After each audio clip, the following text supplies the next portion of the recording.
Muogo wa mwanaume kuchubuka wakati anapokuwa anafanya mapenzi au baada ya kumaliza kufanya mapenzi husababishwa na magonjwa haya matano ambayo mwanamke atakuwa nayo. Huenda anayafahamu au huenda hayafahamu kama yuko nayo hayo magonjwa. Kwa hiyo nimeweza kusogezea magonjwa matano ambayo yanaweza kupelekea muogo wa mwanaume kuchubuka wakati anapokuwa anafanya mapenzi au baada ya kufanya mapenzi. Kwa hiyo hayo ndo magonjwa ambayo huwa yanapelekea muogo wa mwanaume kuweza kuchubuka.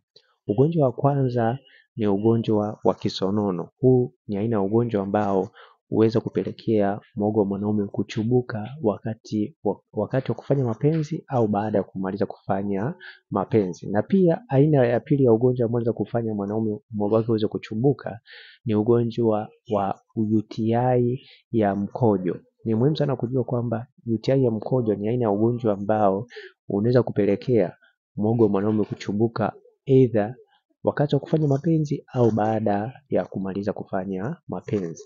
Na pia aina ya tatu ya ugonjwa ambao unaweza kupelekea muogo wa mwanaume kuchubuka ni PID isiyotibika. Huu ni aina ya ugonjwa ambao unaweza kufanya muogo wa mwanaume kuchubuka baada ya kumaliza kufanya mapenzi au wakati wanapokuwa wanafanya mapenzi. Na pia aina nyingine ya ugonjwa ambao unaweza kupelekea muogo wa mwanaume kuweza kuchubuka ni vidonda katika sehemu za siri za mwanamke.